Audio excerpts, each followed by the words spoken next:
Everybody, this is Perch, and let's see, where are we going this time? Oh, we're going someplace I hate. Okay, bad stores, dishonest stores. I was in a really nice comic store in Dallas. I think the guy recognized my voice because he's like, "Hey, do you listen to YouTube?" And fortunately, I've got a slight cold, so that you can hear it. Actually, it's a slight cold, but it feels like it's getting worse. So I am hoping it does not get worse because I've had too much disease down here in Texas. And for all my friends who were saying I was going to catch some kind of terrible venereal disease, I have not gotten that yet. But why would you wish that kind of bad mojo on me? Very very nice comic shop. But this mail's about a terrible comic shop. So let's go into that. I hate stories like this, but unfortunately, all too prevalent in the quote unquote industry. This is the kind of stuff that just every comic store owner right now is going to cringe. But here we go. I actually, you know what? By the way, cringe is cringe. That word is so cringe.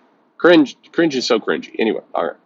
Hey, Perch, my LCS is a reasonably big one for the part of the country I'm in, Midwest, and I follow them on Twitter. Their store Twitter account is a very political, but not in the sense of a Democrat-Republican thing, more like whatever is culturally a hot topic, they pick a side and use their business to take that side. That is stupid, by the way, flat stupid. People can do whatever they want, and certainly businesses that are well off can do whatever they want. But the playing people against each other, that whole kind of it's gross, and I wish they would not. Anyway, for example, during the Last Jedi hubbub, they were on Twitter tweeting about how their Rey action figures had sold out so hard they'd ordered more. It had outsold Kylo Ren. But then I go in store and Rey figures are on discount and barely selling.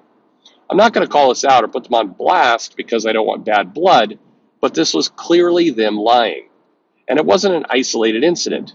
If CG goes after a comic and says the comic is a flop, my LCS just makes a snarky tweet like, "Funny, we sold more issues of that than Superman this month," and crap like that. But why do people do that? Here's the thing: you think you're helping. Like, okay, so let me argue it from this side. Let's say that a handful of people on Twitter who are CG dislike a comic book, and let's say that comic book is hell if I know.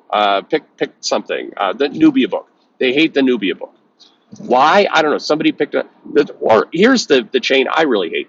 Bleeding Cool posts a picture out of context, like in that Batman prequel thing that's going on right now, where Bleeding Cool's like, he's canonically gay now.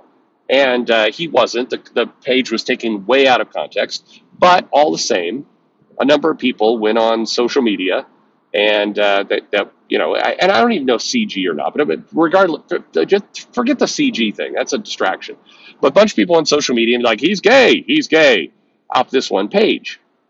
And if you're a comic shop and this comic is struggling to sell, which it isn't selling great, that comic is doing fair. Nubia is selling terribly. Okay? If the comic is not selling well, then going on Twitter to own the chuds by saying, "Funny, in my store it's sold out," it doesn't help the sales. Your goal, if you are in support, let's say you thoroughly support the politics of the writer of Nubia, and you hate the people who say it's bad. The best thing you can do is push hard to get it in the hands of people. Saying my store sold out of it when it clearly doesn't help those sales at all. You're not owning anyone.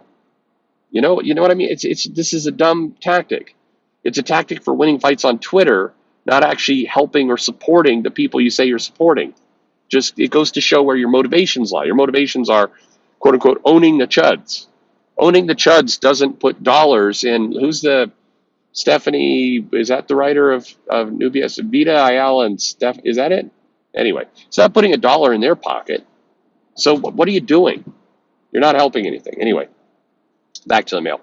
I've seen silly anecdotes on Twitter from other retailers too. I saw a particularly absurd looking one a month ago, written dramatically, where a retailer encountered a small child tossing his Peter Parker comic aside, grabbing his first Miles Morales comic, and saying, "Mommy, look, Spider-Man looks just like me." And sure, it is possible, but I very much doubt this story happened, but serves up a very nice pro-diversity message, I guess. I don't know. Have you encountered this kind of thing a lot? It seems kind of shady to me, especially when they're making claims about stuff selling out, because other stores might take a cue from them to order that product, assuming it was like a stealth hit or something. How big an issue is this, and how often have you noticed it as a retailer, if at all? I mean, it look. I think that I've noticed that a lot of retailers lie. Not a lot. That's super unfair. Most retailers are very nice people. There are certainly a handful of people who will lie, and it is a weird business where, the retailers in like retailer groups all tend to help each other out. But when it comes to sales figures, it turns into a weird game of poker at times. It's like people don't want to exactly say what's selling because it's like, well, I tell you what's selling, you might steal the sales of what I'm selling. That, by the way, is the biggest reason why Comics Hub is never going to get over. But anyway, I don't know. I don't know why that behavior exists, but it's true. There are certainly a handful of retailers who seem to be bored and take great delight in just screwing with people online. And from the retailer Facebook groups and other places, the group they're trolls. The group they enjoy trolling the most are the people they call trolls. So this would be the comics are dying, I guess CG, that group. They do enjoy screwing with that group. There's Big Bang Comics, is that it? The one in the UK. They're another one that kind of legendarily they invest a lot of time into going after that group. And again, you can spend your time any way you want. I mean, unfortunately, some of these retailers are just like they're sitting behind the counter. I mean, again, there's a stark difference between comic shops. There are comic shops where the people who are running it are, ready to help you, anxious to recommend something. They're there. They're like, hey, what do you need? Let me help you out a little bit. Do you need a recommendation? Hey, you like this comic? Did you know that this thing's out there too? You may want to pick that one up.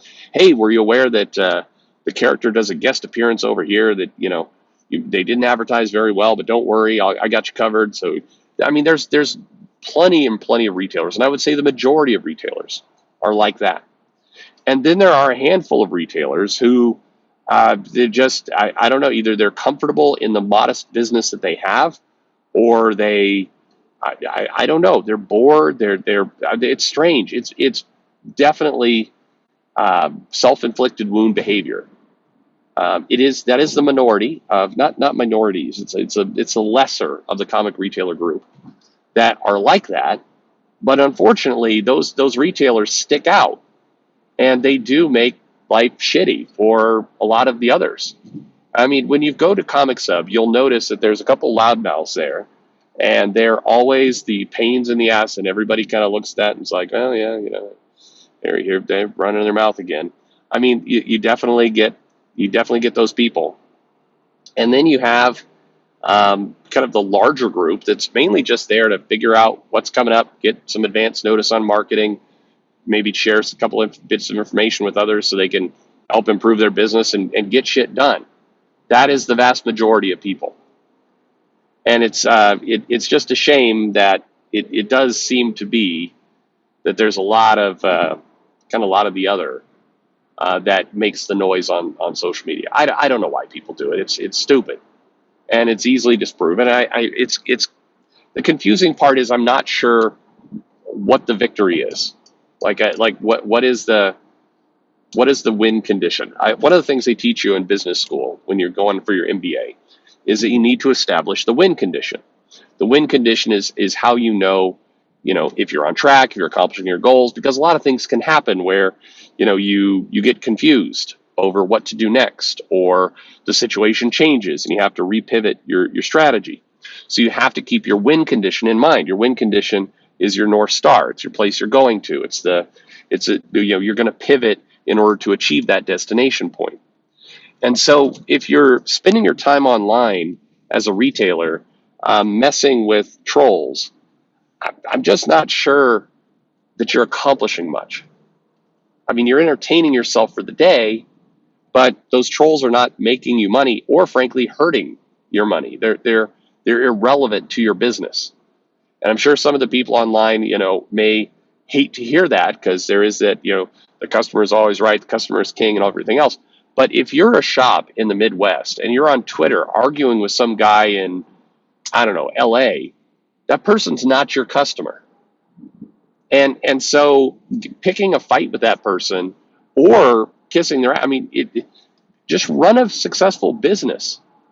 Don't invest your time into people who have no impact on you whatsoever. It's a complete waste. And it definitely, I don't know why people keep doing that. But anyway, stupid behavior. I guess this is better, by the way. When I started your mail, I thought that we were going to be talking about, retailers who steal or mark things up, in a shady way. And there's plenty of that goes on. There's a retailer who was bragging at one point about, running around other stores and buying up stock. So it created an artificial demand and then taking them back to shop and jacking up the price. That kind of stuff is just, it's garbage. Don't do that. Just don't do that. It's not, that's not playing fair. Anyway, there you go. I don't know why. It's a waste of time. I don't know. The whole thing is a waste of time. Yeah, I, I got nothing. The biggest, if you're, I will say, and I use the newbie example. If you support the writer, you support LGBTQ writers, you support the character, you hate white supremacy. I mean, everyone hates, well, not everyone. Most people hate white supremacy. If that's you and you want to do something to help this book, I mean, there's a million ideas out there for you. A million. You can, you can take, you could hype it up on Twitter. One thing you could do is take photos of the comic and, not the whole thing, but you could put, reviews up on Twitter. You could basically, try and reach out to some audiences that don't normally come in your shop that you think would read this. You can, there's tons of ways that not only can you make money in the process, but you can actually help this creator and help the book out. Arguing with CG online about the quality of Nubia or finding tweets where somebody says this isn't selling, which we know when the sales figures are published, even though their estimates are inflated, that it's not selling particularly well, bragging about, well, it sold out in my shop. I mean, okay, golf clap for you. Even if that's true, it doesn't mean anything. It doesn't help the story at all.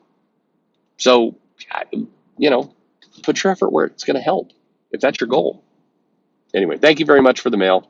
Let me know your thoughts in the comments below. Like and subscribe, of course, as always, and thanks for listening.